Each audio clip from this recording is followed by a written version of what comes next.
Allô? Donc là, et mon crayon, on va faire le numéro 44 du chapitre 9. Oui, donc un cadre carré, 10 cm de côté, courant de 2 ampères dedans. Le cadre forme un angle de 50 degrés avec l'axe des X, comme le montre la figure.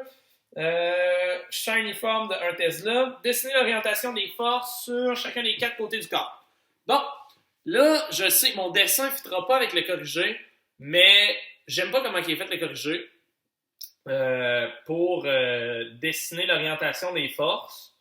Parce qu'il dessine dans le corrigé pour le A la force perpendiculaire à la rotation du cadre, comme quand on faisait les moments de force là, en physique mécanique, alors que c'est pas supposé être ça. Whatever. Puis même avec la grandeur qu'on trouve en B, la grandeur de la force, ils vont faire le sinus de cette force-là, le sinus de l'angle, en tout cas. Bref, quand on va arriver au D, je vais revenir là-dessus, là, sur ce point-là, mais vraiment, je pense que le bon dessin à faire, c'est celui que je m'en vais faire au tableau, malgré que c'est pas le même que dans le corrigé. Je vous le stipule. Alors, on part, je fais mon dessin. OK. Donc là, j'ai mon champ magnétique B qui est égal à 1 Tesla. Ici, j'ai mon angle ici qui est de 50 degrés. 50 degrés. Θ égale 50 degrés. Et on a le courant ici qui rentre. C'est ça? Oui, il rentre. On a le courant ici qui sort. Donc, je fais vraiment le cadre vu d'en haut, là, hein, comme si je le regardais comme ça. On a le courant sur le dessus. Qui s'en va comme ça. Et sur le dessous, qui s'en va comme ça. On dirait quasiment le même mot, là. Dessous. OK? Donc, dessous, il s'en va par là, dessus, il s'en va par là. OK.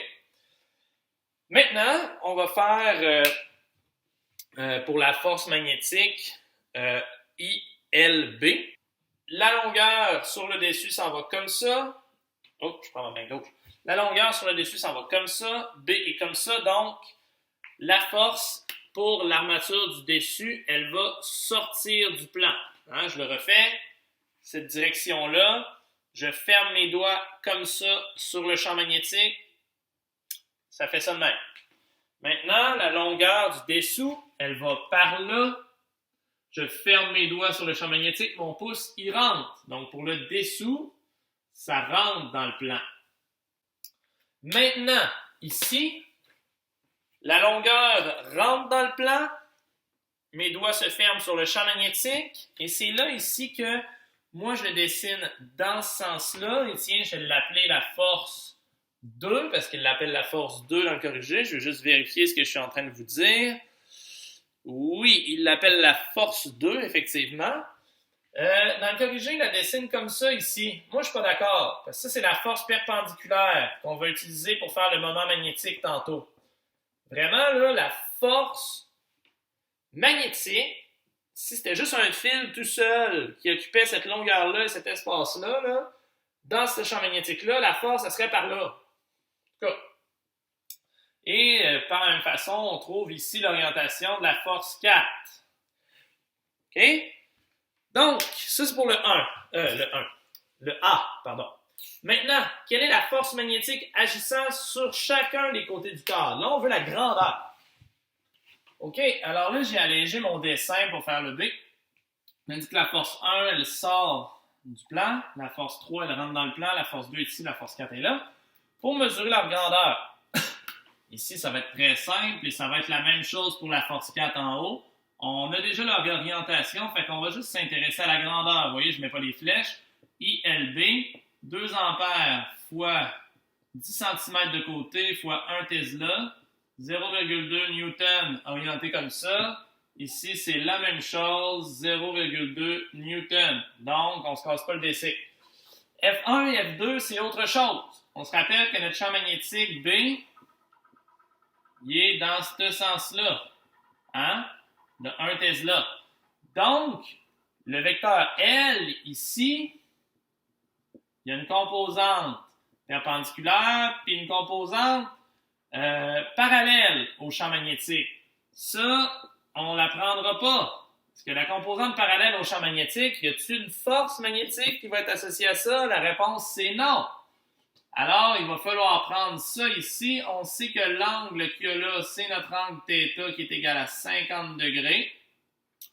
Alors, je vais prendre ça ici et je vais dire que pour la force 1, le courant s'écoule de ce sens-là. Alors, je vais avoir quelque chose qui descend. Hein? Alors, je vais être dans le I positif. Et quand je vais faire la force 3, c'est quelque chose qui monte, hein, parce que le courant revient comme ça. Donc, la composante en I, elle monte. Alors, je vais avoir quelque chose dans le I négatif. OK? Tout simplement. Alors, il faudra que je fasse le cosinus.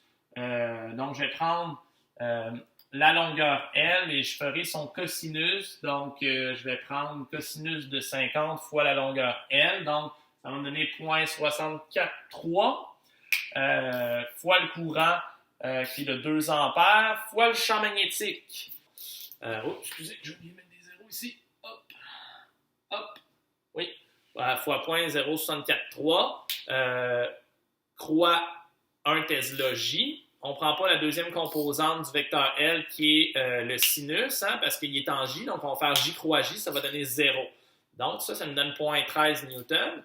Et quand ils font la force 3, ben, on va se rendre compte qu'ils vont prendre le moins I ici. Hein, ils vont faire moins 0,0643 I, croix 1J, parce que dans le cas de la force 3, le courant est sur l'armature du dessous et il remonte comme ça. Donc, ça fait poup, poup, et le mouvement en I est vers les I négatifs. C'est pour ça qu'ils prennent I négatif. Et donc, ça va nous donner moins I croix J, ce qui nous donne moins K. C'est pour ça qu'on a moins 0,13 K. Alors, ça, c'est pour le B.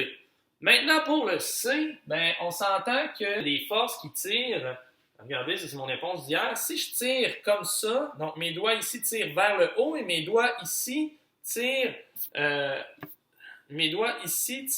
le bas. Donc, je ne peux pas entraîner une rotation sur mon éponge en tirant comme ça. Si ça se trouve, je vais juste finir par la déchirer. Alors que si je suis ici, que j'applique une force comme ça et une force comme ça, hop, ça va entrer en rotation tout de suite. Donc, pour répondre à la question C, dans quel sens les forces peuvent-elles faire tourner le cadre? Ben, on le voit tout de suite, c'est dans le sens horaire. Alors, quel est le module du moment de force, hein, ou le torque? Comme ça, ça va être la force perpendiculaire fois le rayon R. Hein, ça, c'est de la physique mécanique. Ça, c'est physique 1. Maintenant, on va dire, bon, mais la force perpendiculaire, c'est celle qui est ici. C'est celle qui est dessinée, c'est ça que je vous disais tout à l'heure, c'est celle qui est dessinée dans le corrigé pour A. Moi, je ne suis pas d'accord que c'est F2 qui est dessiné dans le corrigé du A. Je suis d'accord pour dire que c'est F2 perpendiculaire qu'on va utiliser pour faire le moment de force.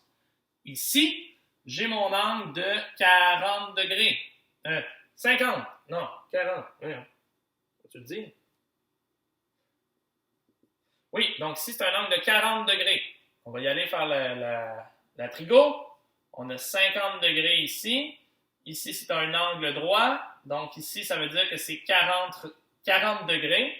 Parallèle ici. Donc, c'est le même angle. Donc ici, c'est un angle de 40 degrés. Super. Je veux trouver ça ici qui est ma force F2 perpendiculaire. Donc, j'ai F2, hein, je le connais, c'est 0,2 newton. J'ai mon angle ici, donc cosinus de 40 degrés fois F2, ça va être égal à F2 perpendiculaire. Une fois que j'ai ça, je le mets là-dedans. R, c'est ça ici qui est égal à 0,1 sur 2. C'est la moitié de l'arête du cadre. Et finalement, je vais avoir le moment de force 2. Il ne faut pas que j'oublie mon moment de force 1. Ici, je vais le calculer de la même façon que le moment de force 2. Et le moment de force total, c'est égal à moment de force 1 plus moment de force 2. Alors, j'espère que ça vous a aidé. Et je vous souhaite une bonne fin de session.